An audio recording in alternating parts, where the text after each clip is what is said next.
Thank you. Thank you for this, to condole with the family. He was a great person, great politician, great statesman, and a great peacemaker. Being in industry and being the head of KAM, KEPSA, East African Business Council, number of times we had the opportunity of meeting each other to understand the economics of this country. And being also in industry, he could realize and understand the problem. But what Kenya has lost, it will be not understood at this moment. It'll take its own time before you go back and listen and to understand what this man stood for. He lost a number of elections, but even after that, he had the courage and the thinking about the good of Kenyans to shake hands with President Uhuru, shake hands with President Ruto. Now, to be on the opposite camp, to fight an election, then to say what's good for Kenya, what's good for people of Kenya, that type of thinking is very rare in this country. And I've seen in my own life of almost 70 years of my work that you find very rare people who are prepared to see what is ahead of them, not what is behind them. And I think that Raila is one of them. And when I say peacemaker, whenever you see him, he's always laughing, always smiling, and also serious as and when you want him. But he supported the business community. He continuously looked for avenues so that we can improve the standards of living of our people. And in times and again, as and when we met, it's always a joy and an understanding that, yes, we are working for our nation. We're not working for myself. He never said that he is for himself. He was working for Kenyans. And we hardly find people of that nature. And so, Mama Ida, I'm so sorry, and your children. I know that how you people feel, and there's a void in your life.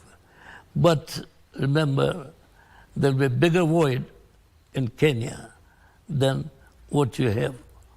He was a great person, a great personality, and I would say, may Lord grant him the peace that he needs. Mm-hmm.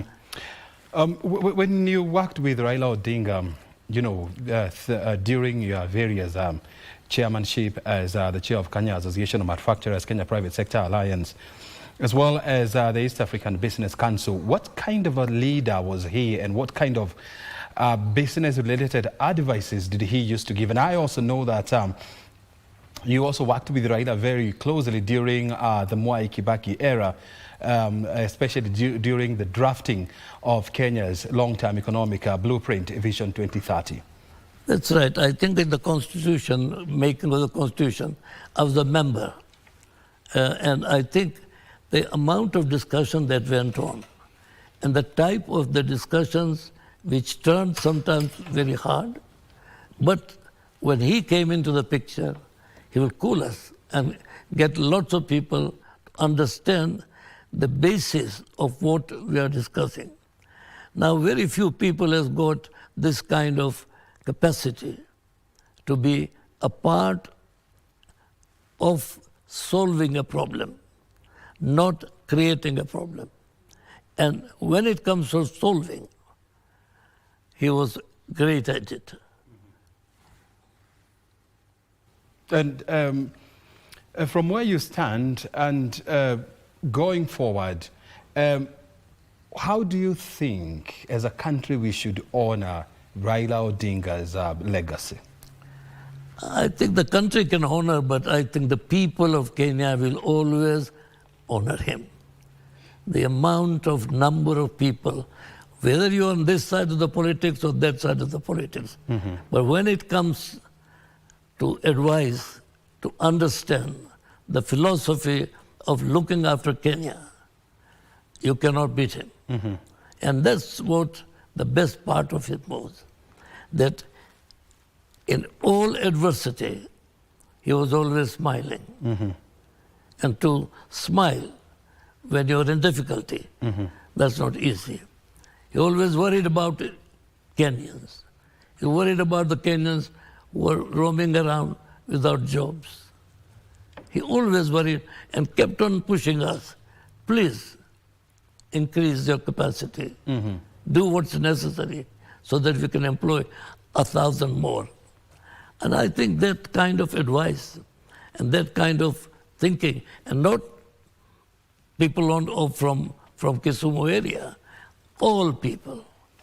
And that is what was beauty about him, is he was a Kenyan, a true Kenyan, and not belonging to a tribe. Yes, he belonged to a tribe, as much as I belong to a tribe, but a true Kenyan. To find true Kenyans in adversity, in difficult time, is very, very difficult. You give up many a times, but he never. And he always tried to find out a solution. And when he was his prime minister, I think Prime Minister Modi was here. Yeah. And I asked Prime Minister Modi whether he has met the Prime Minister Raila Odinga. He said no. So I rendered lunch. And that was interesting, that after a year, he and with other 4 ministers, together myself, we went to Gujarat, where he was the chief minister. He has been a friendship since then.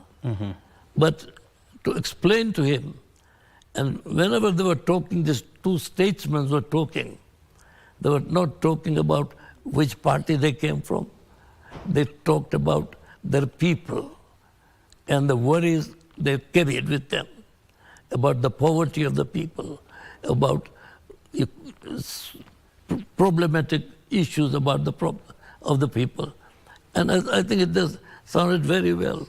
And to me, he was a great man, and Kenya will miss him. Kenya will miss him. Tell me this, Manu Chandaria. What is this one thing or 2 things that you're going to forever admire about Raila Odinga? Well, I've met so many people in my life. 97.5 years is not that easy and small, short. The point is that you got to depend. When you see him, you feel comfortable. When you see him, you feel assured. When you see him, you don't feel that that somebody's going to take you around. No. There was genuine interest in the people of Kenya. All of us have got some interest in Kenya. But for the country, and love for the country, worry for the country, that very few. Very, very few. And I think he was one of them. That when it talks about peace, yes. And he has taken everything in his own way. He lost a game, doesn't make difference. He didn't lose the hope. The hope to make a better Kenya was always with him. Yeah. Tell me this, I'll be circling back to you, Manu Chandaria, but I just want to bring on board Sylvester Kasuku. You are telling me about the qualities that you used to admire and you think that have shaped Raila Odinga as a man. What qualities are these? Yes, and of course a number of them have been mentioned here. Well, people keep mentioning them, but they've now not been put in a package. Sometimes the people think that they are mentioned by conjecture. But I just want now to run through them so that people can see what person he was and why he was so dear to the people of Kenya and to many leaders as well. Number one, he was a human rights defender. Come what may, even if he was in the highest office in the land, having the greatest friends around him, and a human rights issue was being violated, he would stand out straight away, even if you are in a function with him, talking to him, or you have just had a meeting with him. But he steps out and he finds a human rights issue violated. Straight away, he will be up and talking against it and saying this issue must be tackled. Number two, people have talked about respect. Indeed, the Right Honorable Raila Odinga was indeed a respectful man. He respected his fellow leaders. You remember when he was working with Kibaki? I attended meetings with him, together with Kibaki. The mere fact that President Kibaki never used to talk, he would not talk more. In fact, he would leave the meeting the way Kibaki used to leave it for the ministers to talk, and the secretary to the cabinet, Ambassador Mudaura, to speak, so that they would canvass the issues in front of them. And the Right Honorable Raila Odinga would not now start moving, with the speeches, so that he could cover more. He would also let the team work so that him and Kibaki could just now preside over, passing the resolution. And you saw this even with Moi. The mere fact that he walked out when Kisrani issue came out did not mean that he was disrespectful. But it's when the basic tenets of democracy, the basic tenets of human rights, the basic tenets of freedom were being, trampled upon. With President Kibaki again, you saw that even though they had a fierce fight for the ticket for the presidency in 2007, after they formed the Grand Coalition government, he created a very fertile ground for them to agree on issues. He never went to be abrasive, even when they went to Kilaguni, you remember that retreat that did not go well. It was not the Right Honorable Raila Odinga who did not make the retreat go well, but it is the handlers who did not agree, and at the end of the day, then President Kibaki said, no, the Right Honorable Prime Minister, let's go back. Yeah, they can. Then the issue of listening, and also on this matter of respect, you also saw how when he joined President Ruto in the broad-based government, you've seen the kind of respect he gave him, irrespective of the criticisms that people are giving, because he believed in any undertaking that he signed to. In terms of listening, you could not match it. The patience he had, the listening ability, that he would sit down, as P.S. Mangeni has said, he would sit down with you, irrespective of who you are. Sometimes people around him would be thinking, why is Jacom sitting down with so-and-so? But he would be there. And whatever he discussed with you, he would keep it and he would carry it forward where it was needed. In terms of his relationship with people, so many people in offices are pretending to be extremely busy that they cannot even pick calls. Sometimes they even just see their phones ringing, not that they are busy at that time, but they don't just want to pick calls. Yeah. The Right Honorable Raila Odinga was picking calls even when he was in bed. I can give you a recent case this past week. In fact, just barely 3 days before he died, Nuru Okanga called him at night. Actually, he was sleeping. And the ring of the phone woke him up and he picked the call. Raila now? Raila himself, when he was in India, when he was undergoing treatment, he picked Nuru Okanga's call and told him, Nuru, I'm in India. I'm here getting treatment, but I'm coming. So Nuru, I even asked him, Baba, when you come back, me, what I want is just a photo with you. He told him, Nuru, hiyo nitakuja, we'll take a photo. And, and he had a conversation until Nuru told him, okay, Baba, thank you. He did not tell him, Nuru, I'm sleeping, don't call him. No. Yeah, and Nuru was calling him in the presence of other people. He was telling them when people were saying that he was not there. Nuru told him, no, Baba is there. Nothing has happened to him. And I want to prove. And he called. And other issues like keeping his word.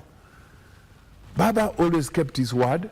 Forget about issues that sometimes he was overwhelmed by circumstances that you find that maybe something did not go well the way it had been discussed with him. Many a times, and if something did not go right, he would still keep in his mind and still believe that something needed to be done about it. Very well. The protector of even people with whom he had relationships with. You remember when Jimmy Wanjigi supported him, and then now Jimmy Wanjigi was being beaten by the system. He went to Jimmy Wanjigi's house and sat there. And people were saying, you mean Baba can risk his life? And he said, please, don't stop. He was even able to stop the security forces from, tormenting the family of Jimmy Wanjigi. And he stood there until when Jimmy Wanjigi was released. And he has done it to many people. In terms of his agenda, I've spoken about it when I was talking about human rights. Again, risking his life, being selfless, that even when he was advocating for people's rights, he still came out even when it was risky. Like that time when there were demonstrations after the 2017 elections and also 2022 elections. You remember, he came out and he swallowed tear gas together with his followers. He was in the convoy, and at the time when he came from abroad, you remember? When people said that, Baba, welcome while you are away.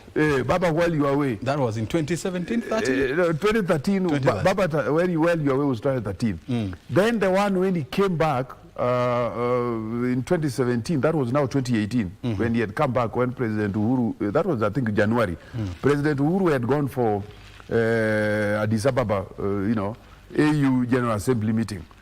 And on that particular day, when people went to receive him from the airport, you remember upon turning into Outer Ring Road and Jogo Road, there was such a kind of an ensuing, battle between the people and the police. And he never ran away. He remained there until he came with them to Upper Hill. And that's when he called it off. He said, you people, we have had enough. Now let's go home. But he never ever, left people because of his life. On matters of being a mentor, he has mentored many people. And in terms of being a peacemaker, this one cannot even be doubted by anyone. It goes without saying. Forget about the names that people have given to situations where he's been a peacemaker. 1998, he joined President Moi to create peace and to create the environment for creating changes in electoral laws, among many other things, towards the 2002 general elections. And in 2002, he joined President Kibaki and supported President Kibaki when he saw that if he continued on his own, and Kibaki going on his own, they were going to split the votes and they were going to lose the elections. When it came to 2008, he was able to leave his own ambition of becoming president and agree to join in a grand coalition government through a mediated process. In 2018, he agreed to thaw down hostilities in the country and had a handshake with President Uhuru Kenyatta.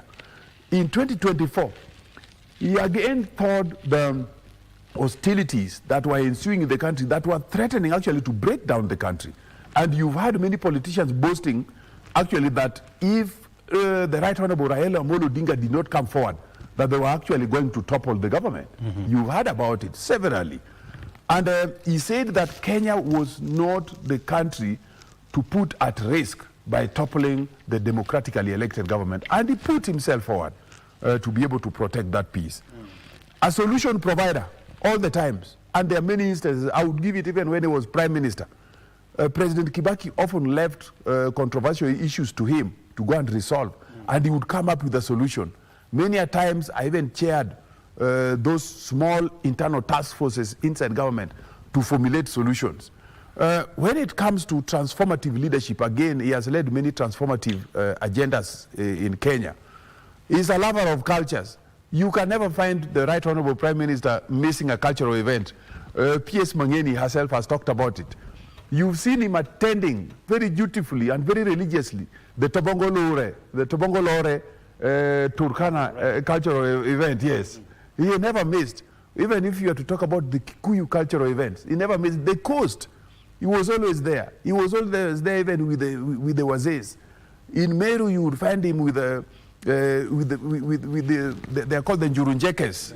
You would find him in Luyaland attending the Nabongo and among many other cultural events. You know, very, very a lover of culture. And those are things that endeared him to people and people could see. He was also a quick learner. Technology-wise, computers and iPads, and they found Raila already, advanced in his age comparably, but he adopted technology so quickly. And even in terms of languages, like when the issue of Katiba was coming up, people were still wondering, how do you call devolution? Raila already quickly came up and said, "Hiyo ni ugatuzi." Very well. And I'm just finishing now. Yes. When it came to issues of infrastructure, people were wondering, how would you call infrastructure? He's telling people, "Hiyo ni miundo msingi." You know, he was a quick learner. Yeah. So there are so many things about the Right Honorable Raila Odinga. And there is a sum up in a manuscript I've written, which I shared a draft with him some 3 months back, which is called the river crossing theory. His political life, leadership, and everything else has some theoretical basis that actually needs to be brought into the field of academia. And I believe that his coalition building powers is like the crossing of a river, and it becomes a theory of political theory, political leadership theory of river crossing. Because for you to build a coalition, you need to cross certain divides. And he perfected it and enabled other leaders also to learn from him in the formation of coalitions. Very Yeah.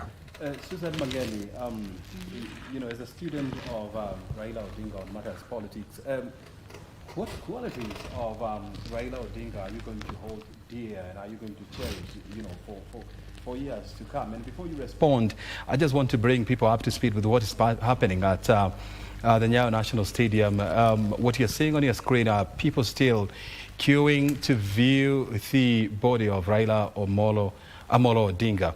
And of course, remember, the body will be taken to Lee Funeral Home for overnight stay and of course for preparation, and thereafter tomorrow morning his remains will be flown to Kisumu, where a public viewing exercise will take place at the Kenyatta International Sports Complex in Kisumu City, and thereafter there will be a procession to Siaya County, where the body will spend the night, that is tomorrow evening, at his ancestral home, or what we call the Opoda house or compound or farm in Bondo. So those are some of the details, and of course the burial is going to take place on Sunday at the Kango Kajaramogi burial site, and we have seen preparations are underway to ensure that the burial site is prepared for this important exercise. So let's go back to Susan Mangeni, the PS for MSMEs Development. As I had asked you things as a student of Raila Odinga, what qualities of this man are you going to cherish for years to come? Yeah, first I appreciate that this is a man who lived fully his generational mission. It was Franz Fanon who said, each generation has out of obscurity to fulfill or betray the generational mission. Raila's generational mission was about bringing political freedom. And he has worked with that throughout his life. His struggles and great participation is what led to the current constitution that we are enjoying today. Indeed, if someone was to ask you even many years to come, what do you know of Raila? I think Raila birthed the 2010 constitution. He birthed the 2010 constitution because he struggled during the second liberation, and many of those that joined him in the struggle, a number of them also fell along the way. But he was resilient, and this is what now defines his life. If he chose a course, he will never tire until that course is fulfilled. And so again, I will give an example. When I was appointed to the board of the Youth Enterprise Fund as a director, I think around that time he was in Europe. So very early in the morning, he calls me. So like, Jacob, how are you? Like I said, that's how we used to call. He said, I gave you a name I'm hoping that you've been gazetted. Can you confirm? You know? And I said, well, it was early in the morning. I think the Gazette notice was to come up. It was on Tuesday morning. So on Friday morning, sorry. So the Gazette notice came up and my name was there. So you see, and then so I told him, but Baba, you know, Jacob, how come you did not share about this? He said, you know, we have to protect. What is talking about protection? That imagine if I called people from my circle or other leaders to come and say, can you give me a name? Chances are they will not give me your name. So this one I had just to do it myself. That was a guambo for you. So he knew also, he understood the space and he knew how to protect those he felt were vulnerable and were marginalized. He stood by them. And he was a nationalist, per se. You look at most of his appointment, he will balance. I mean, at some point, even people from his backyard were felt to being left behind. Because you will see even nominations, if you were to look quickly at the nominees even to parliament, you see how he put in people from across the country. And when he got an opportunity even during after the national accord, yeah, and serikali, what they call serikali ya nusu mkate, you could see even how he balanced. Ordinarily, some selfish leaders will not really do that. And that's why I said the current president is a perfect student of Raila Odinga. Then also, but 2013, remember we had been frustrated 2007-2008 election. 2013, after that election, and even before that, let me roll back to 2007. When the results came out, and they said he had lost, and of course you remember the swearing in at night of the then president, the late Mwai Kibaki, for the second term.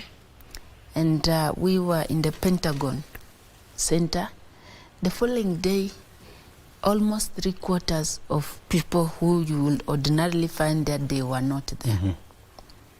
I felt for him at that point. I even shed tears because now you see he was like alone.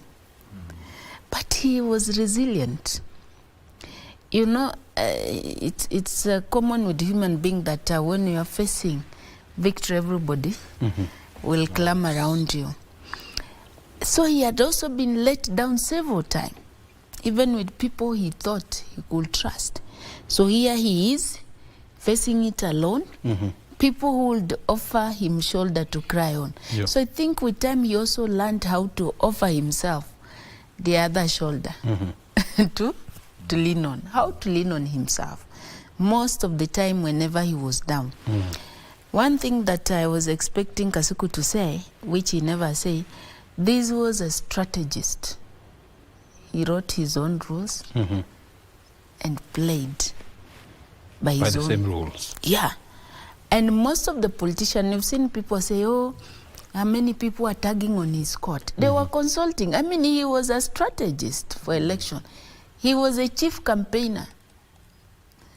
And the other person actually who can now today equal him now, because of energy, is the current president.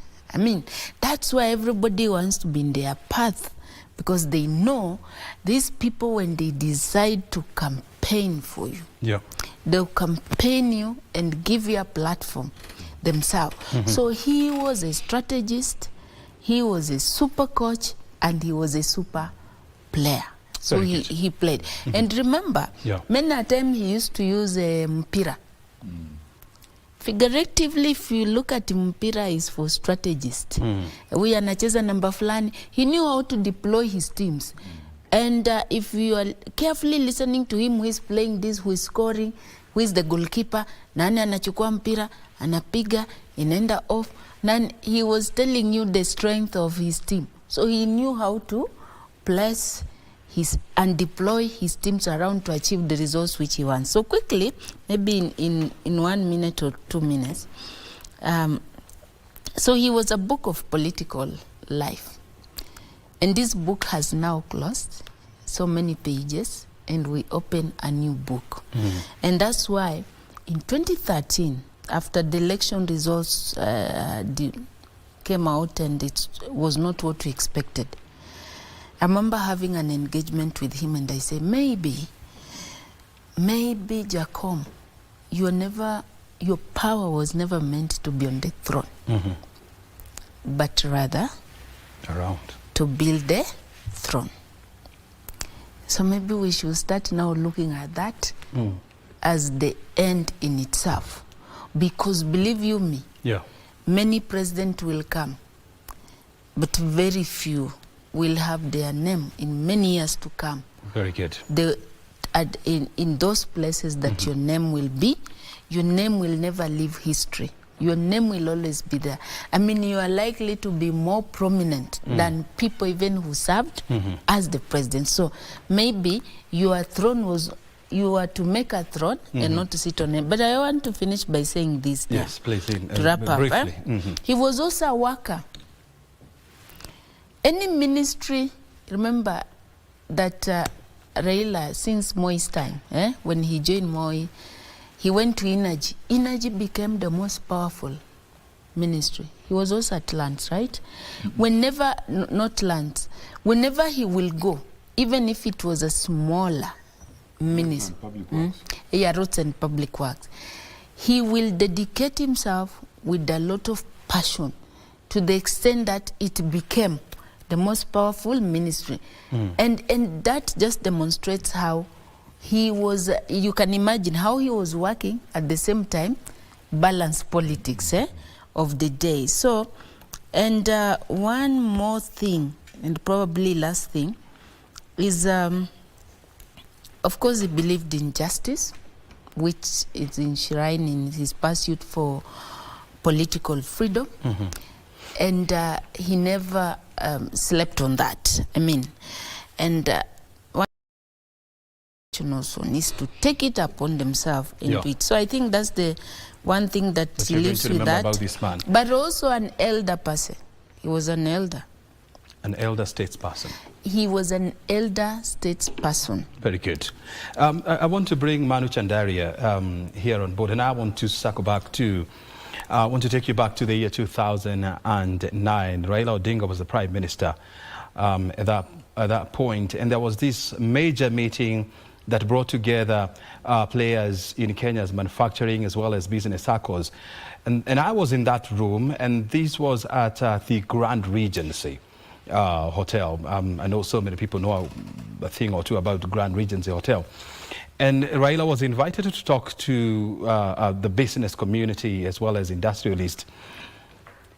And one thing he told them, and I remember very well, was even in your business ethics, learn to put Kenya and Kenyans first. I don't know whether you can remember that, Dr. Manu Chandaria. Absolutely. When you look at how the Kenyan manufacturing sector, the business community has expanded, do you see the footprints of Raila Odinga in the way they are doing business these days? Well, we will remember him. At every problem that we find, we'll think about a man, would sit down, listen, argue if necessary, but at the end of the day, he will come out with what's good for Kenya. I think Kenyan business community is going to miss it, because knowingly, unknowingly, with everywhere, when it came down to the business, he was good, he was okay. And we always respected him. His opinions, his views, his advice, and we always felt he's one of us. In the business community, we always felt he was one of us. And to have that kind of following by community who can make Kenya bring up to an extent, is not easy. I think as a politician, it was great. But as a businessman and as a supporter of economy, it was great. It was great. I also know that, you know, Raila Odinga was a very good friend of the Indian Prime Minister, Narendra Modi. And you are very key in fostering relationships between Narendra Modi and Raila Odinga. What was the relationship between the two, and why was Modi so attracted to Raila's style of leadership? Well, when he came over here, he came as a private citizen of India. And I asked him, I met him at the Indian High Commission, and I asked him, have you met anybody in the government? The Prime Minister. He said, no. I said, all right, we'll organize. And I had organized lunch for them. The Modi's situation was one simple. Above everything, the goodwill, the good of the people of the country must stand first. Yep. You could be right, you could be wrong, but at the end of the day, what's good for the country must come out. And this understanding between the two of them, that we went to see in Ahmedabad, and he was with us at the time, we could understand that me second, nation first. And to be calling the nation first, my interest second, third, fourth. That kind of attitude one has to be able to build.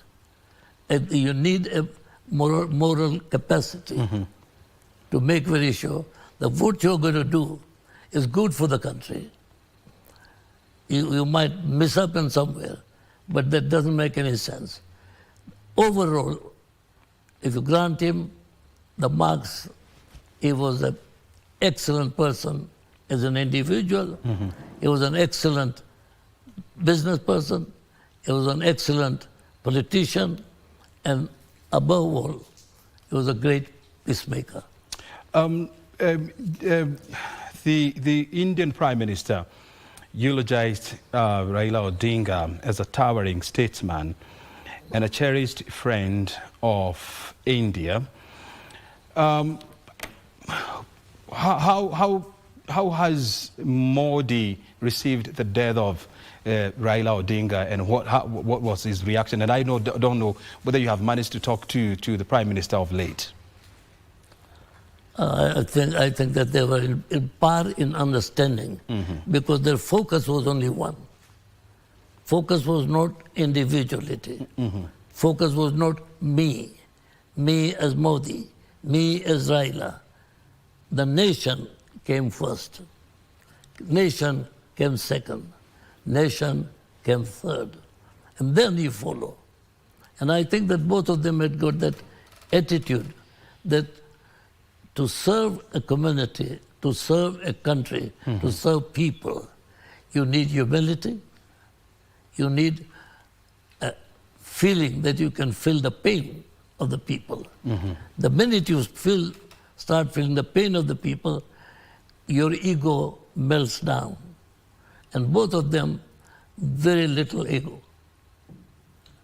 And I would say that when leaders of that nature try to meet each other, their interest, first, second, third, my country, my people. And that's what interesting about those people. And I think that he will be missed. People forget in a few days' time, but overall period, he will be missed. But by the business community, by the people who feel that as a peacemaker, we don't have a man who will be willing to stand up and say, I would like to shake your hand. Very good. Yeah. If you're just joining us, we're having a very great conversation here in studio as the board viewing of the former Prime Minister process, it looks like it is coming to an end when the great company of Manu Chandaria, philanthropist, industrialist, as well as a businessman, a former chair of Kenya Private Sector Alliance, as well as Kenya Association of Manufacturers, together with East African Business Council. We're also in the company of Dr. Sylvester Kasuku, a long-time advisor and ally of the former Prime Minister, together with the Principal Secretary in the State Department for MSMEs, Susan Mangen, who is also a long-time friend and a political mentor who learned her political ropes from Raila Odinga. And so we continue with this conversation. Manu Chandaria, you stand in a very unique position because you used to be a good friend of Raila Odinga's father, that is Jaramogi Oginga Odinga. And because of your age, you have the advantage of knowledge that most of us do not have. We can only read or learn from people like you. And when you look at Raila Odinga and Jaramogi Oginga Odinga, do you see the qualities of the two people intertwined? Qualities were the same. One was very modest. He didn't want to really make a show of it. Mm-hmm. That was the papa. Mm-hmm.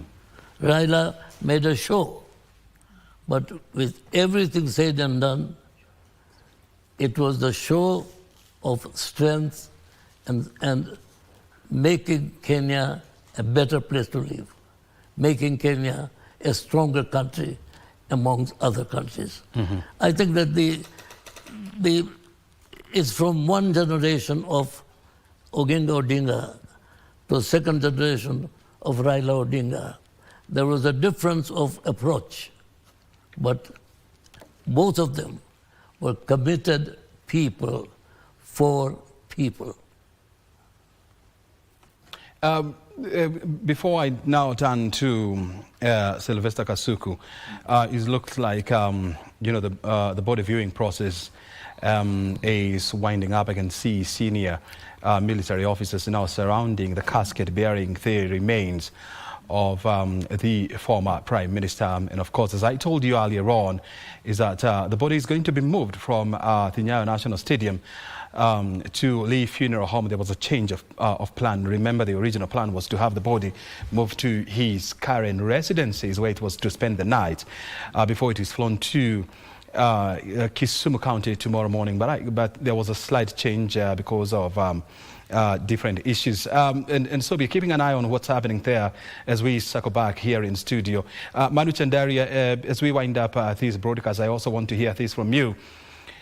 Is Kenya becoming, or has Kenya become, the country that Raila Odinga envisioned in his lifetime? Kenya is poorer than what it was. Mm-hmm. To make and to create another Raila, who is a peacemaker, who was always for the country, for the good of the country, is not going to be easy. Yet, let's not lose hope, because he has left so much of determination in the younger people who recently, many of them are absolutely having nothing but a hope that people like him who led Kenya, hats off to them, hats off to him. Mm-hmm. I lose as a good friend of mine, known him for a number of years. Mm-hmm. And one thing just came out, when you ring, he will pick up the phone. He used to pick your calls? Every time, every time. Very good. I'll be circling back to you, but let's bring now Kasuku, Sylvester, and I want to repeat the question that I have just asked Manu Chandaria.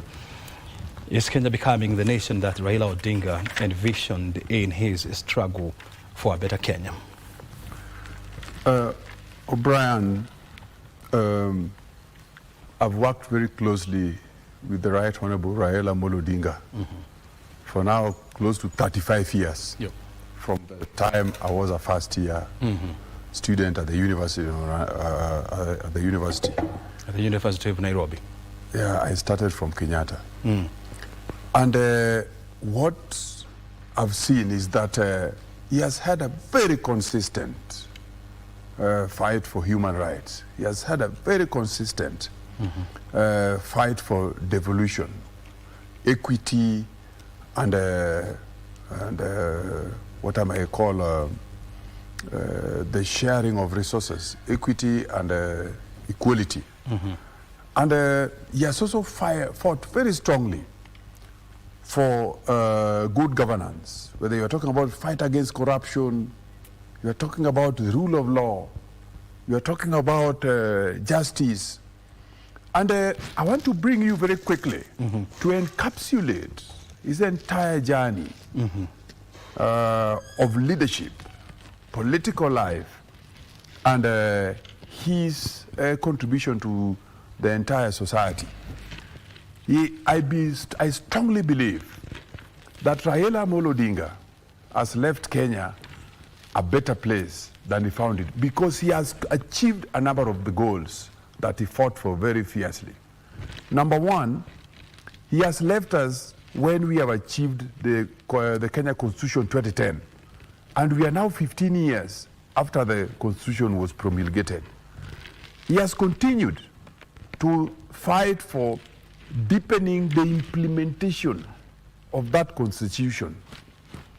And you will remember that recently, the ODM party and the UDA party, under the leadership of the Right Honorable Prime Minister Raila Odinga and President William Ruto, signed a kind of an accord, a kind of an agreement, or a kind of an MOU, or a framework for implementation of a number of agreed frameworks.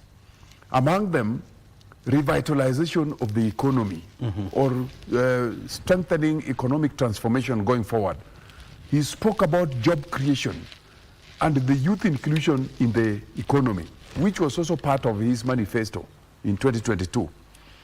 In this, he spoke about strengthening the MSMEs and support for MSMEs, which was also part of his manifesto in 2022, in which he had said that the MSMEs are actually the bedrock of the economy, and it is indeed the engine of the made in Kenya. Just hold on going right, forward. For a minute, because we need to bring the public up to speed with what's happening at Nyayo National Stadium. As you can see, the casket is being now wheeled out of the Nyayo National Stadium. It's headed for the Lee Funeral Home, and the distance between the two is less than 5 kilometers. And so it is going to be carried by the same military truck. That is what I need to bring you up to speed with. As you can see, members of the Kenya Disciplined Forces from the Kenya Navy, the Kenya Army, as well as the Kenya Air Force officers are now wheeling out the remains of the former Prime Minister. The original plan was to have the body spend the night at Raila's home in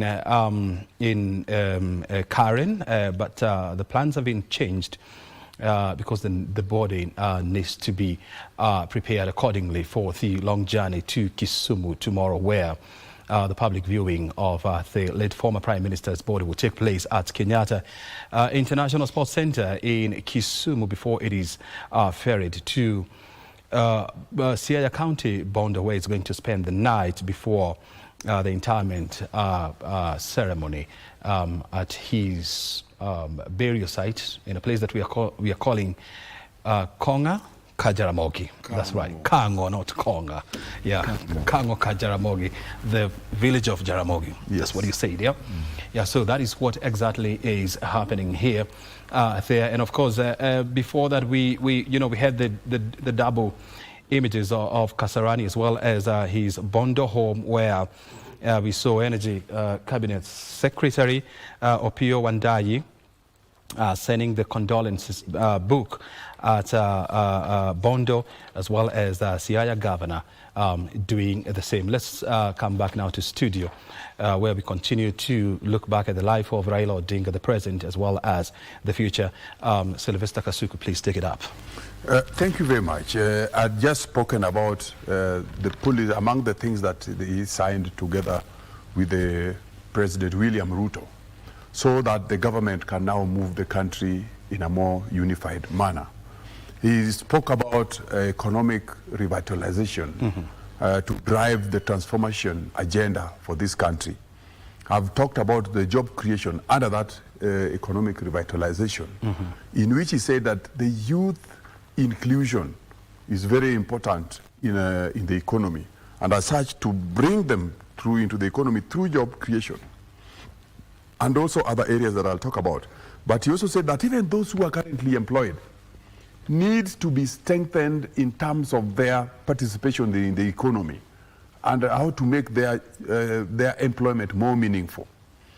Going forward, he spoke about combating corruption.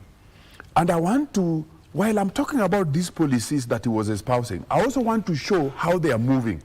Because if we do not connect how what they signed about is already moving, then we will not see the real light that these things will actually be done. So in terms of fighting, the fight against corruption, he and the president signed on issues that needed to make sure that within government, government processes did not promote corruption. And as such, among the things that they saw that needed to be spearheaded is actually digitalization of a number of services that would remove the human factor in the provision of services. And you've seen e-procurement currently being pushed forward so that we can remove the human factor and manipulations that have always been done in the procurement process in government that have actually led to loss of massive funds.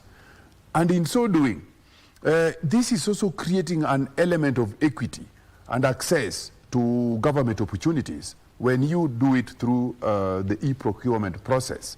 So this is what he was really fighting for. Number two, a lot of resources have also been lost in government projects, particularly when the cost of projects are inflated. Right now, as we speak, President William Ruto has established a framework for lowering project costs. He started with affordable housing, in which we are using what is called the first principles approach of how to break down, using the work breakdown structure for project components, costs, so that you really see the real cost of a project rather than looking at it as a capsule or an egg whose contents you might not really be able to vouch for. And if I want to give you an example, the cost of housing, which is currently being put on affordable housing, the unit cost used to be, let's say, 70,000 shillings per square meter when it came in. Currently, when now we've gone into matters governance and lowering the project costs, the cost of 1 square meter has now come down to less than 40,000. Down from 70,000. And even contractors at first, when they were told that now the costs must come down and government is no longer going to allow for loss of funds through construction projects, contractors were not willing to bid. But this is now being realized. He has now escalated this, and there's a cabinet resolution that has now said that this must now be escalated to the rest of the other infrastructure projects. Whether you're talking about roads, you're talking about ports, power, water, irrigation, airports, railways, and I'm the one leading that particular onslaught. And I've got a whole team of competent people, both from private sector and also in government, working on cost items within projects to make sure that if it is matters of steel, you don't have steel costing 3 times in a particular project, and then on the other side it is costing 2 times and another one 1.5. If it is concrete, depending on the classes of that concrete, it should not be varying so badly to the extent that you might not even know that one is being done in Kenya and another one is being done in Britain. It should be that cost of projects in Kenya should be sane. That insanity in the project costs is currently being tackled. If you talk about other government processes, digitization is already going on. In terms of action on audits, there's currently an escalated action plan by the head of the public service in which he has brought together all accounting officers in government. P.S. Mangeni will tell you, he has even held meetings with all accounting officers, even of state corporations and those in charge of oversight, to make sure that government processes no longer lead to resource leakages. So when we talk about what the Right Honorable Prime Minister was fighting for, he is coming together with President William Ruto is actually already bearing fruits. Because when they agreed to fight corruption, you have to go deep down into government to deal with the elements that are actually promoting corruption in government. Then you come to the area where he was talking about governance and institutional reforms.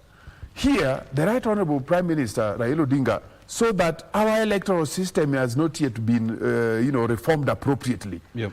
And he has singled it out and has said that we need to reform IEBC more. And you've seen recently the new IEBC commissioners was sworn into office. And many other reforms are currently ongoing within that particular space. You look at strengthening democratic institutions and the rule of law.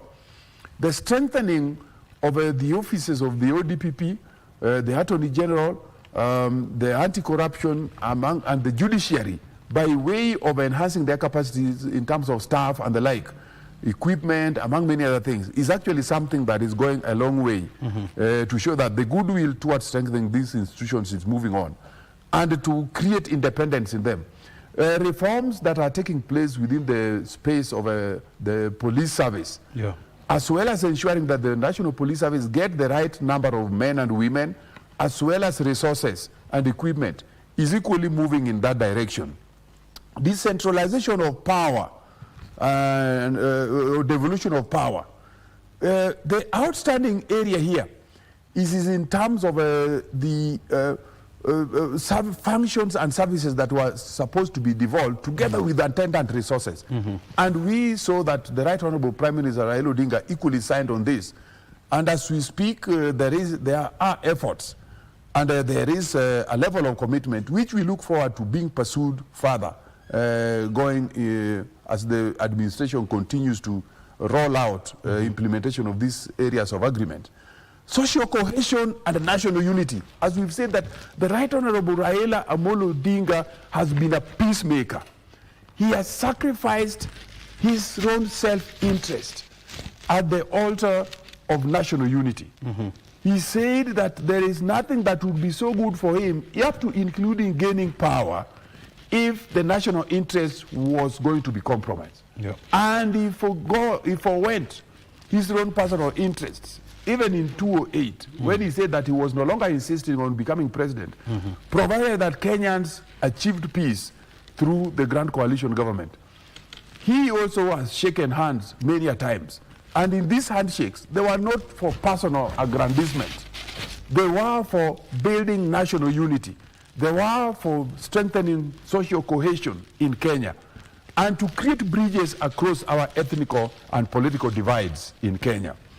And in this, he has talked about promoting inter-ethnic and interpolitical Just a dialogues. minute. Sorry to step on your shoes. As you can see on your screen, the cortege has left the Nyayo National Stadium.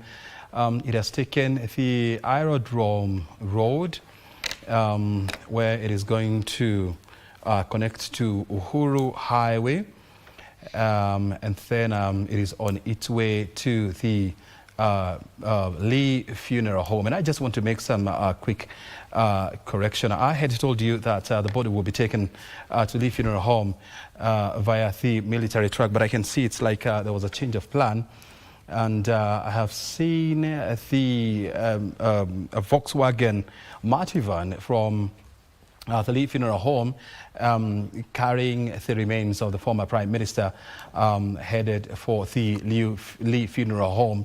We told you earlier that there was a change of plan. The body was supposed to spend the night at his current home, but after consultation, the Burial Planning Committee has agreed to allow the body to spend the night at the Lee Funeral Home due to the preparations needed for tomorrow's journey to Kisumu County.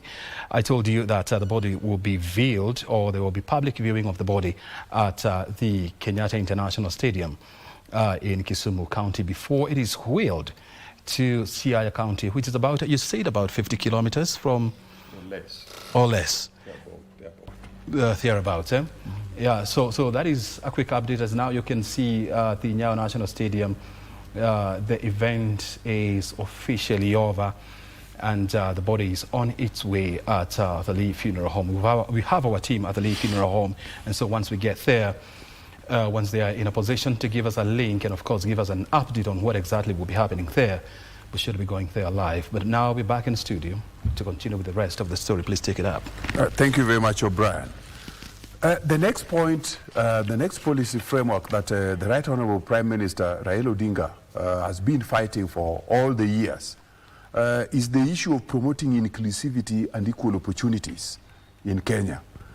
The Right Honourable Raila Odinga has always said that opportunities in government should not be a tribal issue, should not be a political issue, but should really ideally be what Kenyans should enjoy of the freedoms, what Kenyans should enjoy from the independence that we achieved, and what Kenyans should be enjoying in terms of our anthem's provisioning of what he said, talked about the abundance of resources and opportunities within our borders. And as such, he has said that there must be policies to ensure this, so that it is not a matter of somebody being in a political party, like a political party in power, or being people being of a tribe of the person who is currently, who is leading in a political process. And there must also be programs that also address actually the marginalized communities within our country, because they've been marginalized as well as the minorities that have not been attended to for many years. And we saw the Right Honourable Prime Minister Raila Odinga actually championing this particular cause all the way from Bomas. And he has continued to talk about it. And what P.S. Mangeni will tell you, that even in the formation of the Grand Coalition government, and many other formations, including in his party and all other opportunities that he has distributed before, he has always tried to show that equal opportunities should ideally be at the center. Very well. Then youth, matters of youth, he continues talking about it, and P.S. Mangeni is a good example of how he has promoted the youth. And I'm happy that now today he can smile, even though the Right Honourable Raila Odinga is now lying in a casket. But she's attesting to the fact that promotion of the interests of youth has been at the core of his agenda. In terms of skills development, in terms of entrepreneurship, and even in training and youth-led businesses. Increasing their participation also in governance, as we've seen, has also been at the heart of the Right Honourable Raila Odinga's policies.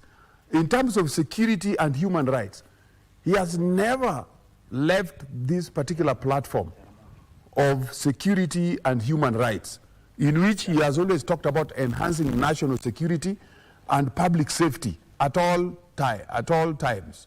Upholding human rights has been there, and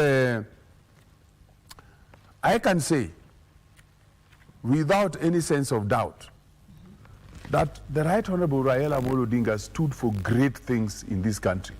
These great things continue right now to form part and parcel of national government policy, and are equally cascaded down to county government policies and other devolved units. I strongly believe that these particular agendas will be pursued, because he has also brought up many political leaders and many current political leaders, including the president of the country, His Excellency President William Ruto, are people with whom they've worked together and have shared in his vision. Very good. I want to leave it there for now. We still have more to discuss. I mean, that is the kind of content that you're getting it live from here. I mean, eminent personalities here in Kenya oozing nothing more but wisdom and, of course, knowledge of the man that we have come to love, admire, and, of course, cherish. That is none other than the late former Prime Minister of the Republic of Kenya, Raila Odinga. We have seen the body has just left Nyayo National Stadium. It's on its way to Lee Funeral Home, and now we want to take you to the Jaramogi Oginga Odinga University, where our reporter Alan Aoko is coming up on the screen. As you can see, is on standby. He's going to give us a brief of the preparations that are taking place there. Remember, this is the place where the funeral service for the late Prime Minister will be taking place. It was raining. I understand now it's drizzling. Alan Aoko, come on, just give us an update on the preparations for that funeral service on Sunday.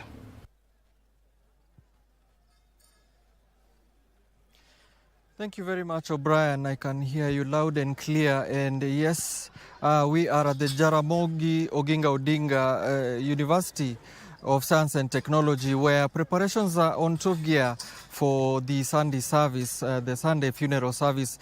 All hands on deck here. We came here and found a battery of workers working on various facilities and auxiliary services here in this huge, expansive field of the tertiary institution. When you look around where I am, you will see some tents that are being erected here. Of course, you can see the magnitude of work that is ongoing.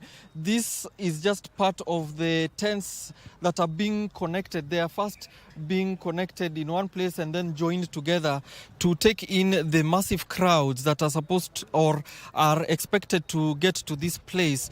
Remember, this Jaramogi Oginga Odinga University of Science and Technology was established in 2009, and then before it was actually called the Bondo University College, but then it was renamed in 2013 in commemoration of the late former Prime Minister's father, Jaramogi Oginga Odinga, and you can see it was a very apt choice to choose for the funeral service on Sunday. What you are seeing on your screens right now are just students who are moving about the field, just looking to see what they can do. Remember, students who are very passionate about Prime Minister Raila Odinga, and we spoke to them earlier in the morning, and they told us that they are preparing to help and receive the Prime Minister. The Prime Minister's remains when he arrives. They told us that they are ready for him and they'll stand with him whether he's here or not. So O'Brien, unless you have a question, I wanted to take you through just to remind the viewers about Sunday, when by 7 a.m., would you believe, people will be here, supposed to be seated by 7 a.m., and then we'll have the family of the late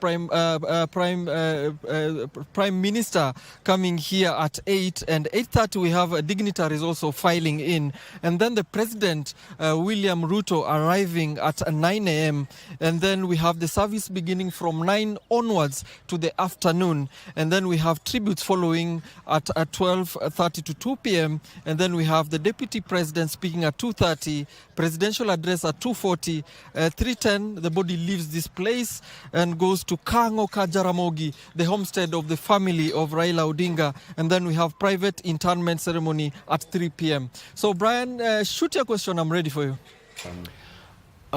That's fine, and I'm going to shoot from the hip, as we say, so just get ready for it. Help us understand this. Would there be any public viewing of the body at Jaramogi Oginga Odinga Stadium?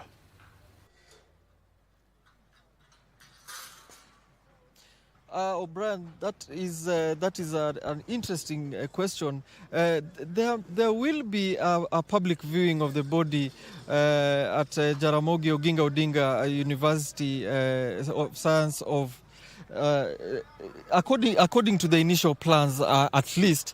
The logistics that we are seeing, unless things change, that is how it's supposed to be. Remember, this place is massive, yes, but remember the crowd control situation we had in Nairobi. I think the security apparatus are trying to not have that happen again here. Remember, this is Siaya County. This is the home of the Raila family.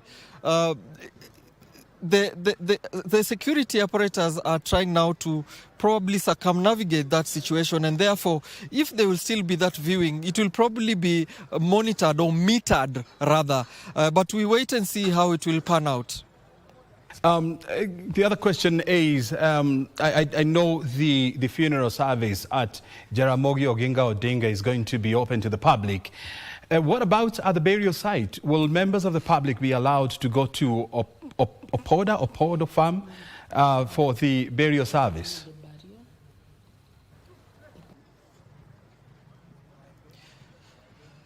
Yes, it is a private affair, even on the program, as I've mentioned, but unless it is changed, it is a private ceremony. But what I can tell you is we've seen some mobile screens around. We've even seen some being assembled here on these grounds. Perhaps the screens will be able to monitor, the residents will monitor from those points, and they are trying to monitor how crowd control is happening. In fact, when we were there in the morning, we did see some small tents being arranged. The Opoda farm is a smaller compound, and not many people can actually fit there. But outside the premises, it's a bit bigger, but it's also something about crowd control, where people access a very narrow gate, and they don't want a surge. They don't want people to panic. So that also is something to monitor, and I think the security operators will also try and meter that one as well. Very well. I could go on and on shooting, but I can see the showers coming down, and according to the Luo culture, it's a sign of blessings. So please go and take yourself a shelter. We'll keep on talking to you, coming to us live from Jaramogi Oginga Odinga University. That is our reporter, Alan Naoko, doing a fantastic job. I mean, you got to give it up to the man. Has done it well, and of course explaining to us the situation on the ground. We are coming back, of course, to studio. Alan Bai. We're coming back to studio, and of course, as we continue to give tributes to the fallen former Prime Minister, in studio I have prominent Kenyans who are giving us various sides of Raila Odinga. I want now to bring on board Manu Chandaria. He has been with us this afternoon. Manu Chandaria, I know you need to leave, but not before I ask you this. If there is one thing that you are going to remember Raila Odinga for, what is that? Please go ahead and tell us, even as you make your final remarks.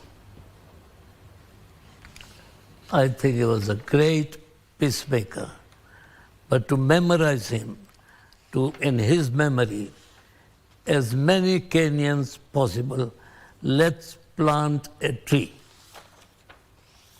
Let's make his idea, his thoughts of putting back our forest as they were. And if you can plant 1,000 million trees, 2 million trees, 5 million trees, 10 million trees, that's the greatest respect that we have paid to this great man. Wow. Is that all? Is that all? Or... That's all. Thank you. That's very good. Manu Chandaria, thank you so very much indeed for finding time out of a busy schedule. You were telling me earlier on that you were chairing a meeting at the one of the universities in Kenya. Is that what you told me? Yeah. Very good. And mind you, Manu Chandaria is 97.7 years old, and he's still chairing council meetings of one of the local universities here in Kenya. A great inspiration, a man who has straddled the Kenyan business as well as economic environment for many years. He's celebrating his 98th birthday in March of 2026. Will we? Every private sector person Yep. create one more job. One more job. Mm-hmm. Very good. That will be a great memory that we will remember this great man. Very well. One tree, one One job. job. My goodness. It can't get better than that. You agree with me? I mean, his clarion call is very simple. For us to honor Raila Odinga, let us, each and every one of us, plant a single tree. And do you know how many trees are those? Those are almost 60 million trees. And it's going to build into our government agenda of planting 15 billion trees by the year 2030. Wow. And of course, a clarion call to the private sector. Please create one job to honor Raila Odinga. Manu Chandaria, asante sana. Thank Have yourself a great evening. Thank you. Very good. And of course, thank you for always honoring our call. Thank Come you. over here. Thank you. Asante sana. Thank you. Very good. I mean, we continue with the conversation right here in studio. I want to bring now Susan Mangeni, the PS for... yes, please, you can leave. You may leave. Thank you. Thank you. Let's talk to Manu, Susan, not Sylvia, Susan Mangeni. When you look at Raila Odinga, I mean, the fact that he saw it fit to create the youth wing within ODM, it means that he had a special position for young people. Absolutely. Am I true? Am I right? And for the future. Very good. Yeah. Tell us more about that. Always a statesman or an elder who is a statesman will care about tomorrow. And therefore, you got to prepare those who will be there in the scene when you're not there. And I think this is was Raila. And even before I respond fully into your question, O'Brien, allow me just to make this observation that every action that our fallen hero, Right Honorable Raila Odinga, took,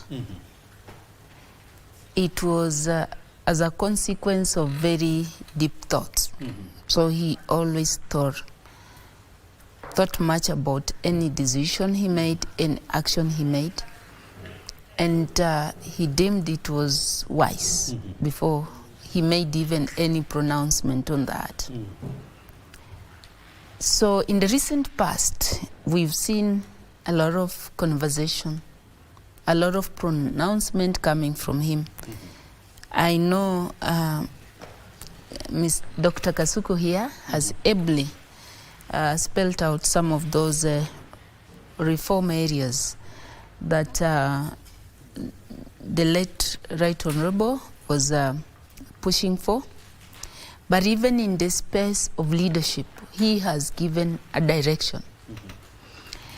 You know, on the day that we received the news that he had departed from our midst, I was so observant, especially to get what the ground was talking about. Yeah. And one comment from the mourners from Opoda Farm, one comment really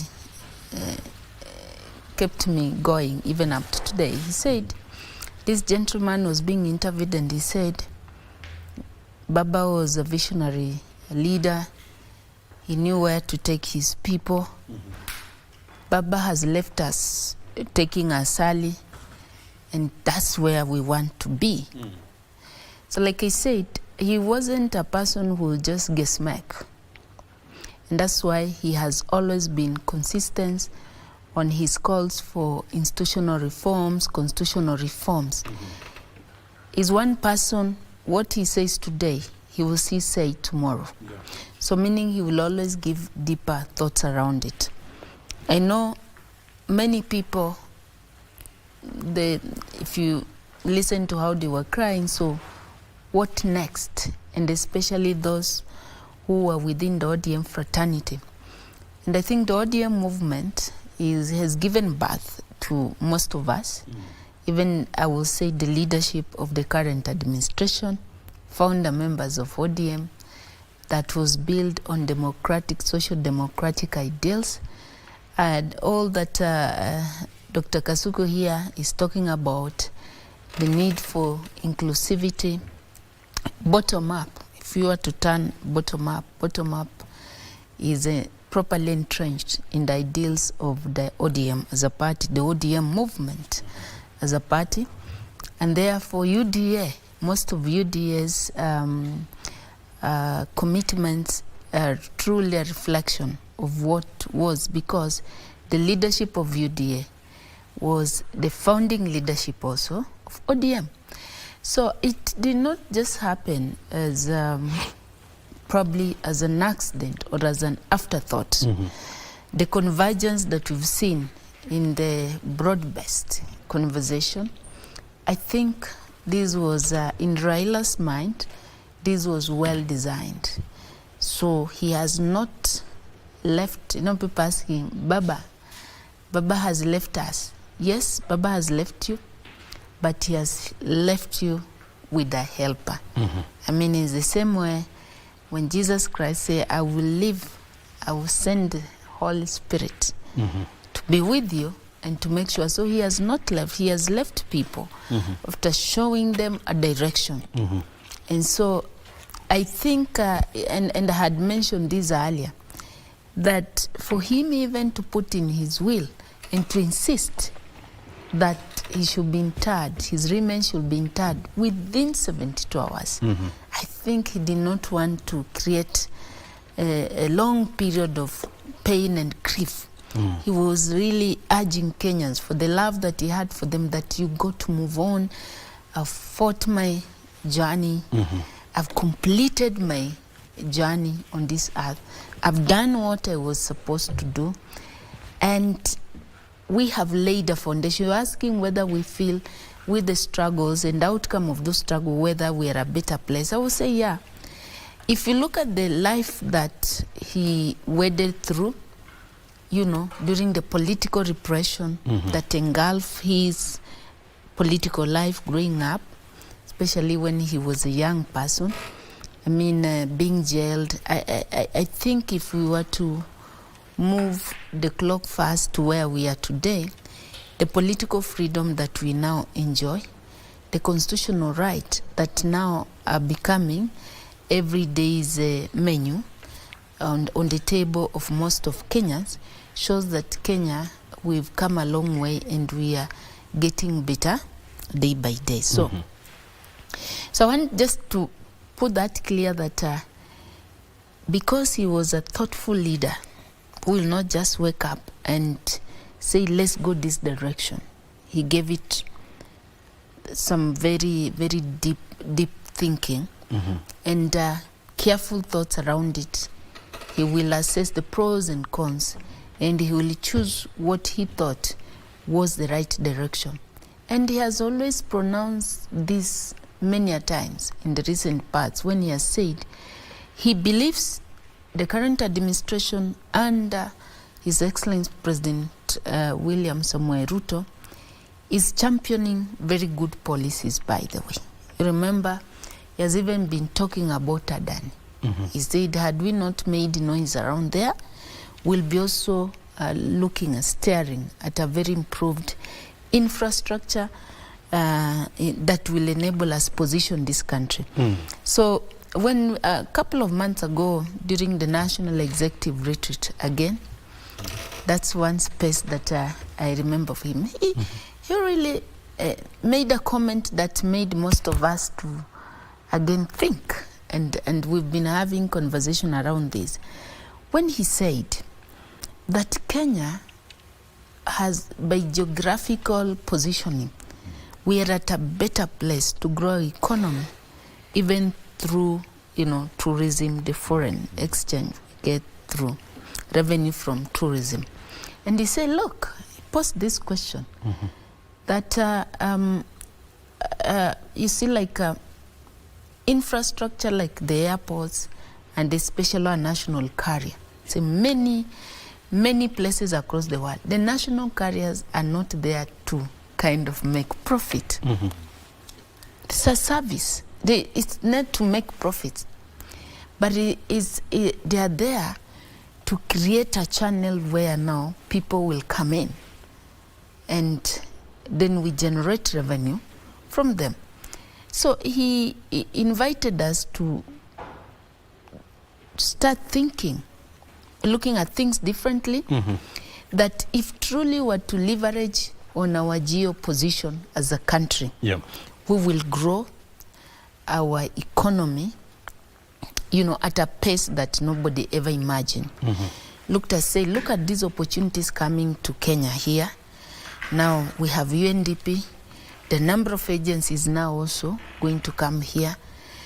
2 days ago, actually on Tuesday, I was hosting the resident coordinator of UN here. And I was just chatting and asking him, how come we have not also hosted GA? And he said, you wait, we are finishing a conference facility that can accommodate thousands of people. So once we achieve that capacity, we can also now say, let's now probably be rotating the GA, because here is also very central.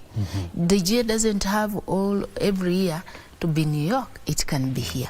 So, but you see, we need a national carrier. We need to improve our airports across, so that then to accommodate the traffic that will be coming in. So this is a leader. And he was not saying this because of his own personal interest. He's trying to lay a foundation. How about in the next 50 years, where will this Kenya be? What is it that we need to do? So he has already given a clean pass on the policies under His Excellency President William Ruto. He has already shown them that we go to work together and we go to support the president. And like I said, he was a very grateful person. Maybe as we were seated here, I was just chatting with someone else who was trying to say something, and I was telling that person, actually I was asking the person, that between you and His Excellency the President, who has sacrificed most, who has fought most for the late Right Honorable? And if he looks at the journey where he came from, even the path that led him even eventually to become the Prime Minister, the second Prime Minister of this Republic, he appreciates the role that His Excellency the President played. But because I was in that movement, even though I was a young person, I could see the beauty with the young person is that you can see whatever is up, you know, because when you look, you're looking at upwards. You're not looking downwards. And therefore, for me, if again he was to choose, if he was to be as a statesman, as an elderly, who your time has come to go, to choose between His Excellency President William Ruto, who he knows very well that he champions most of the ideals that he also embraces, having been a founder member of ODM. If he was to be asked, who do you want to, who should remain here, you know, in this leadership, I think, and he has said this several times, he will stand with His Excellency Dr. William Samoei Ruto, because there was a time during his struggle that also he stood with him, even though he was younger, but he stood with him, he supported him wholeheartedly. So it's very easy to connect, and all these conversation that he has been having from meetings to meetings, say we need to do this, we need to change the face of the public service, we need to make it younger, we need to look at our policy frameworks around it, remove them from the colonial times, bring them back to today to reflect to the intent and aspiration of young people. We need to redesign our work systems in this country so that we accommodate more young people. We need to invest massively in the infrastructure. That is what you say, the last words, the wise words that someone is really leaving behind and telling his children. Like I say, at the age of 80, he's a great-grandfather to many. He's a father to many. He's a grandfather and he's a father to many. So where he was sitting, even as he exits, he knows he's fought a good journey. He has left behind institutional frameworks. We are not what we were, at least in the space of the political freedom and constitutionalism. We are where we are. Yes, challenges are still there, but I think what we can take from him is that we need to pick now the baton from him and now turn these institutional reforms into utility, into creation of jobs, into improving our agricultural productivity so that we have food, we become more food secure, into ensuring that we have shelter around us and we improve our livelihood. It's us now to reorganize ourselves in a manner that can generate most economic value from the foundation, strong foundation that His Excellency, the Right Honorable and our hero, our superhero, Raila Odinga has left. I don't know if this is my last comment. Yeah. And about devolution, he will be remembered for his earth-shaking address during the last devolution conference. And you know, sometimes people tend to think that is so hard. And yes, he has been championing for devolution, but he has also been pushing for the right governance around it, good governance around devolution. I told you I got an opportunity as a working group member, joining the team under the leadership of the former Auditor General, Edo Dowuko, to undertake socio-economic audit of the Constitution. Yeah. So we were meeting key stakeholders, and the leadership of Code then, this was from 2014, the leadership of Code then was among those that we met and we had a conversation. And in that meeting, he really expressed his concern that if devolution then, we were not going to do something, we were as good as having just decentralized corruption to the grassroots. He actually was among the leaders who came out and they are really condemning this thing of going across the world benchmarking. And they will say, you know, people have marked the benches till there is no bench to mark. Those were some of the words which he was using just to express his deepest concern and you know, at how, because he felt people should have should make use of those resources well. And he again said it, much as he's pushing for more resources, he has never stopped from calling upon those the leadership in our counties to stand up and do the right thing, because they feel we have an opportunity to realize equitable distribution of wealth and resources across this country and try to bridge that gap that has been existing, where only a few parts of this country were progressing. So I think he was, yes, he's championing, but he also put a disclaimer and say, the fact that these resources are here, it means that they also have to be utilized well. So I would say, he's somebody who trusted the cause. He will fight for a cause which he trusted, and all he wished for was to create an enabling environment for all Kenyans. So we will miss him, and but again also we celebrate all that he has made in terms of contribution. And like I said, it is a book whose last page we've read, and it is there. The book will live with us.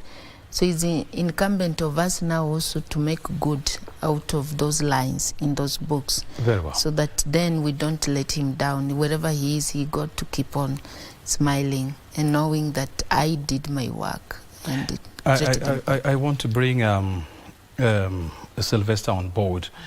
And before you respond to this question, I just want to remind you that we are keeping an eye on a planned press briefing on the burial preparations at Opodo Farm, where Energy Cabinet Secretary Opio Wadai, as well as the Senator for Siaya, James Orengo, will be briefing the nations on say that again? Governor. Yeah, the governor for Siaya, James Orengo, will be briefing the nation on the burial preparations. Let's go there and listen in, and then we're coming back as we wind up this conversation. Is to affirm that Baba has left us as a people in government. Baba Raila Odinga has left us in government led by President William Ruto. And that is where we are going to stay. Till the end. Yes. Till the end. And I can dare say, without any fear of contradiction, that we are going to walk step by step with President William Ruto to the end. Now and beyond 2027. That I must say from here. I must say from here.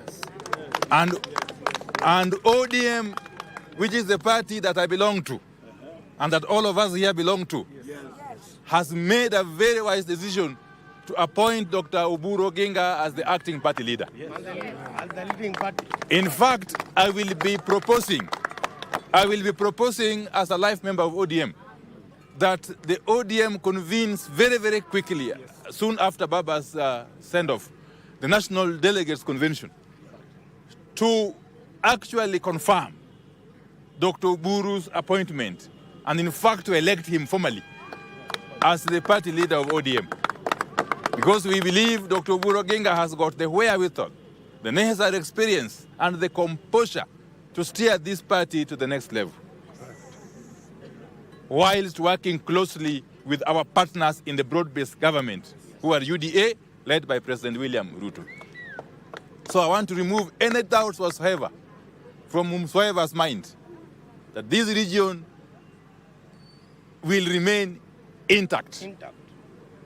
This region is going to remain intact within ODM and is going to get leadership and direction from the party leader, that is Dr. Oburu Oginga, going forward. Youth leader. So that is like and finally, as we send off Baba on Sunday, we shall be receiving very many guests who are coming from outside Siaya County. And some will be coming from outside Kenya indeed. So we expect our people to accord our guests, all of them, without exception, the necessary hospitality for them to feel at home. We want this funeral to send a very strong message, not only to Kenya but to the whole world, that we, the people of this region, remain united, remain organized, and remain committed to the ideals that were espoused by Baba Raila Amolo Odinga. So thank you very much. Yeah. Is there a question, please? A quick one. My name is Wycliffe Okech from KBC. We've had public viewing in Nairobi, and there's one also slated in Kisumu tomorrow. Could you please assure people that there will be public viewing in Kisumu, and probably tell us if there are similar arrangements in Bondo? I don't want to speak on behalf of the committee, sure, because there's a committee in Nairobi co-chaired by Dr. Kithure Kindiki, the Deputy President, and Dr. Oburu Oginga, and the local committee here.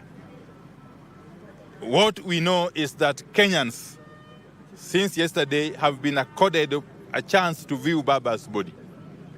That is going to continue until the final time when it's going to be interred. Yes. Awache weche mang'eny ahinya mok danga lok gidulu baruba tieki. To kimedunga ahinya anyone kaka jo Siaya. Well, that is Energy Cabinet Secretary Opio Wandai coming to us live from Opoda Farm, and of course giving us an update on what's going to happen going forward, and of course giving us a hint as to the future of the Orange Democratic Party packed with the Kenya Kwanza administration. Well, that's what is happening there. And of course, we'll keep you posted on the way forward. Remember, the public viewing of the former Prime Minister's body just concluded about 40 minutes ago, and the body was ferried to the Lee Funeral Home, where it's going to spend the night. And then tomorrow morning, it's going to be flown to Kisumu. And there will be another public viewing of the body at the Kenyatta International Sports Center in Kisumu before the body is ferried to Siaya County, and to be specific, the Jaramogi Oginga Odinga University, where there will be a funeral service before, that is on Sunday, before the body is then taken to the burial site at the Kango Ka Jaramogi burial site. So we just want you to understand that. I mean, time is almost coming to an end for us. But not before I ask you these, Dr. Kasuku. Raila has always been a champion of social governance, as well as leading a movement to uplift the livelihoods of people who would be considered to be on the bottom of the pyramid. Now that he's gone, where do we go from here? Thank you very much, O'Brien. As you've rightfully put it, social democratic principles are in many ways principles that are anchored on policies that protect the vulnerable in our society and to uplift people from poverty and to take them to levels of self-sustenance or to put the economy in a sustainable way. And as such, that's why we call the Right Honorable Raila Odinga the champion of the rights of Wanyonge. Yeah. He is the defender of Wanyonge. He is also the leader of those who yearn for a leader who, for poor policies. So I strongly believe that many leaders in the current political dispensation, in the current government administration, are people who have interacted with him variously, severally, and together in many ways. I wanted to give you a clear understanding as to why I believe that these policies will continue. Yeah. And looking at the last election, you realize that he was talking about strong social policies, like giving 6,000 shillings, which was supposed to go a long way to create some elements of sustainability for poor people and to wean out a number of people who are trapped in the poverty bracket to get to levels of sustainability. And you've also seen that President William Ruto equally had the Hustler Fund, social housing, among many other things that are... Nyota, yes, I'm coming there. I'm very progressive. That's her pet project. Yes, and I like her for championing these policies that once really dominated the meeting point between my pen and paper as I drafted manifestos. Yes. And she is doing very well with it. And I can tell you that when you see the current Nyota program, you see the current Hustler program, you see the current programs in MSMEs, all these are meant to uplift the livelihoods and the capabilities and earning levels of those who are within the lower levels of our society.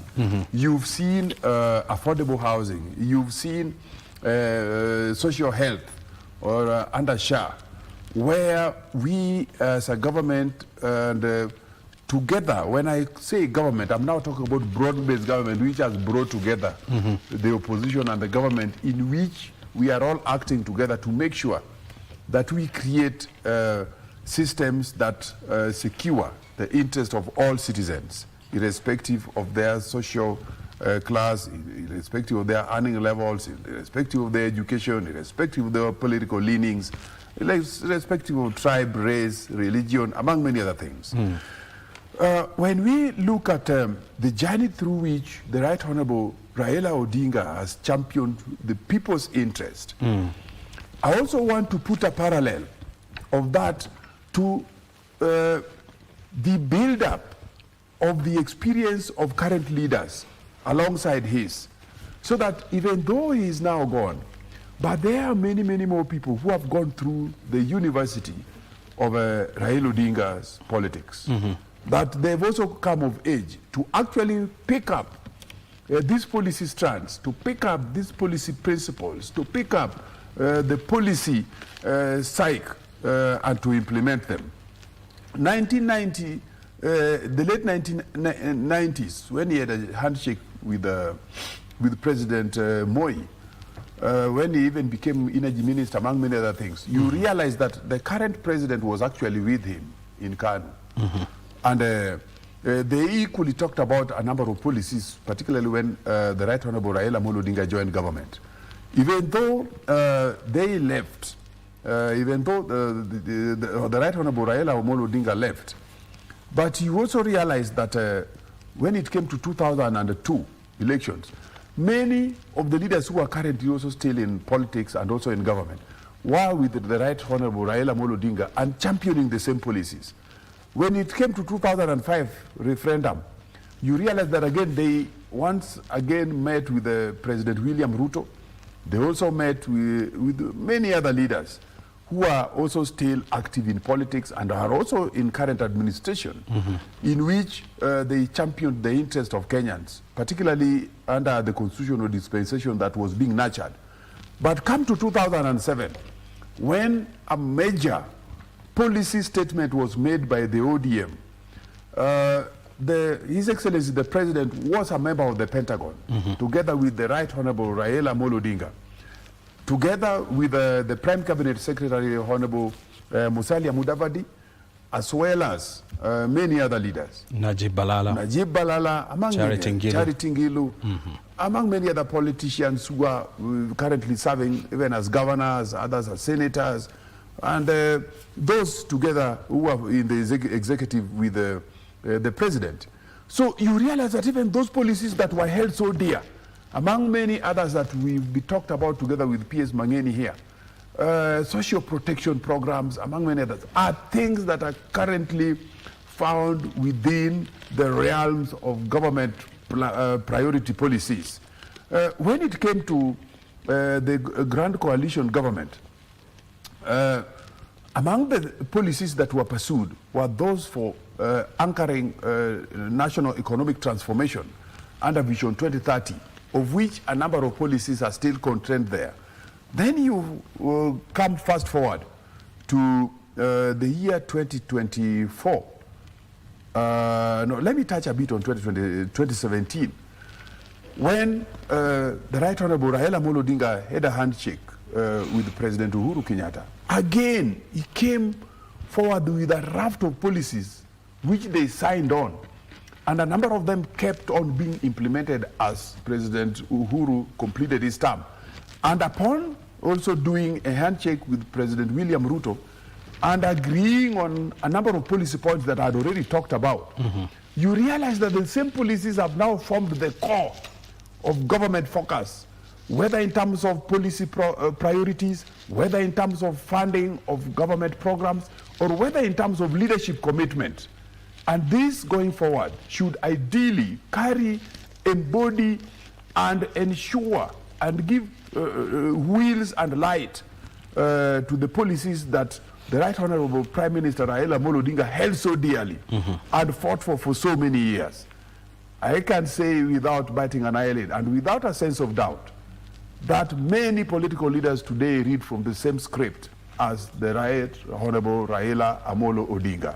And as he rests in peace, I can assure you, the DNA of many leaders today, including many experts, as well as academics, is indeed also ingrained with the same principles, the same genes, and the same ideas and policies that is so much held dear and championed.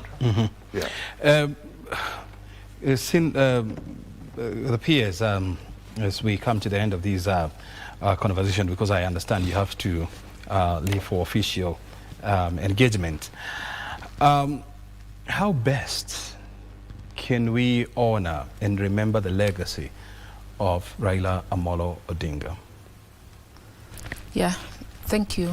I think how best is to take it up. Dr. Kasuku has talked about the policies and the impact that we've seen Raila's policy being reflected in most administration. And you remember I had said that reason why he's big in our space and in our thoughts is because more than 4 decades, you know, of political leadership, and prominently so. He has his thoughts over time, the manifestos.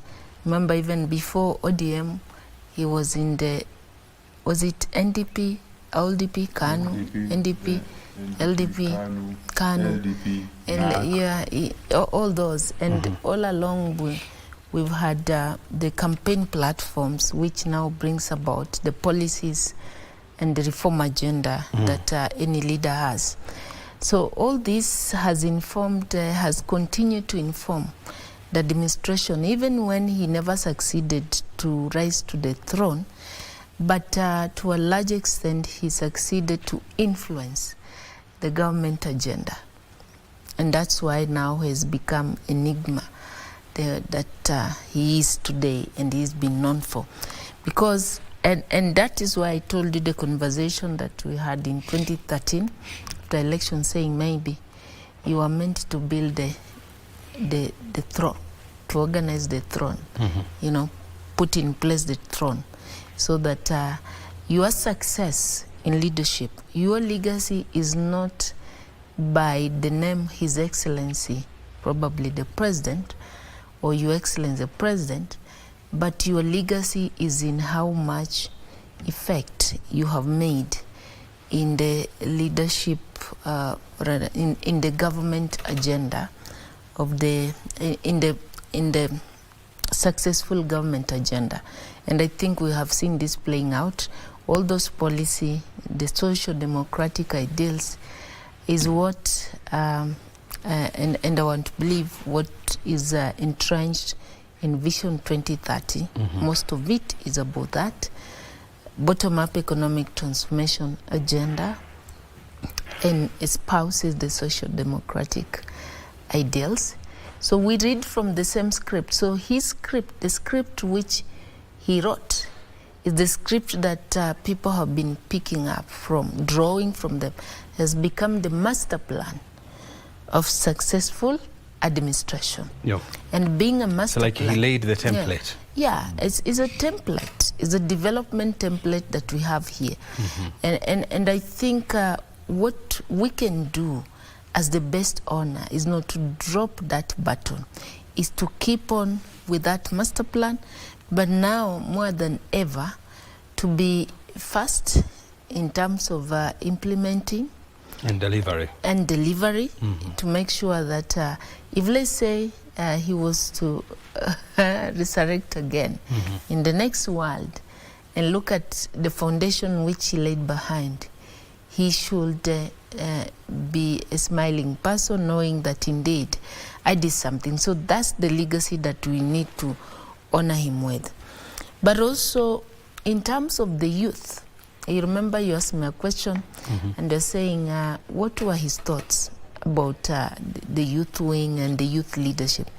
It's because as if you're an elderly person and you know, and more so a leader who has laid foundation, you must always prepare a team that will take over from you.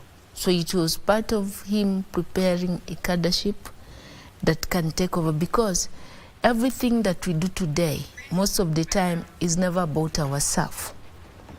It is about the generations to come.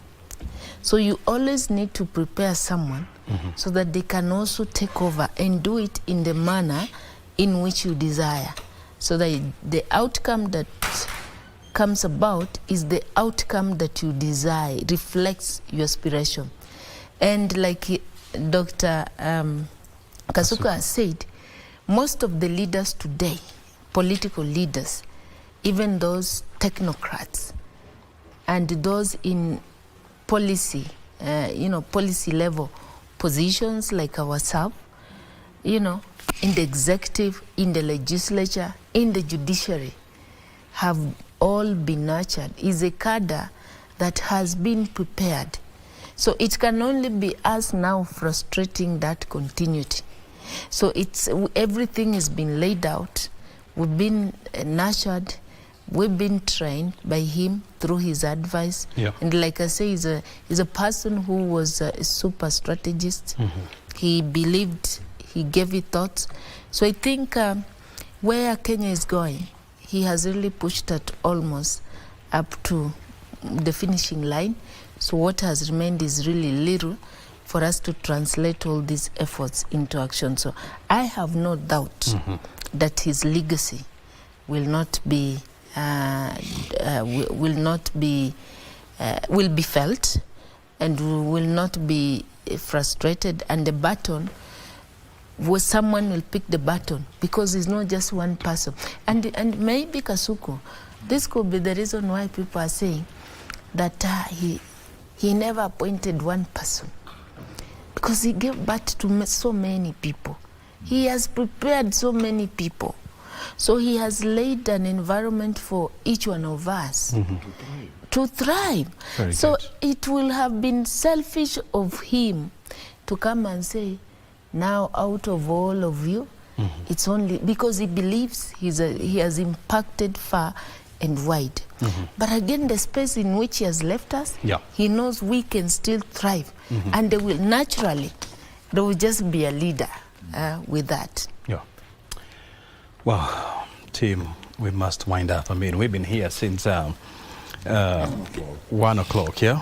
And time now is coming to 6 o'clock. And so we have to give way to others so that they can continue to talk about the Raila they knew and what is the way forward. But I must thank you so very much indeed for finding time out of your busy schedule to come and join us here, and of course to share that wisdom with us. Your time is highly appreciated, Pia Susan, and of course Dr. Sylvester Kasuku. Thank you. Thank you. Very good. I mean, that is how we are winding things up here. I mean, remember, we've been here since 1 p.m. discussing nothing more but the legacy of Raila Amolo Odinga. We have taken you to different places, from Nyayo Stadium to Bondo, where the preparations for his final resting place is currently underway. I mean, I just need to tell you this, that the body is going to spend the night at the Lee Funeral Home, and then tomorrow morning it's going to be airlifted to Kisumu, where there will be public viewing at the Jomo Kenyatta International Sports Complex in Kisumu City. And then thereafter, the casket will be taken by road to Jaramogi Oginga Odinga University in Bondo, Siaya County, where a funeral service will take place before the body is then taken to his farm, the burial site at Kango Ka Jaramogi, excuse me, for the final rites. Well, that's all. We're keeping an eye on what's happening. Remember to stay right here for more updates.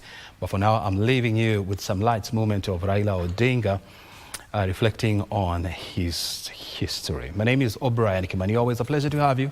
Thank you. Have a good evening.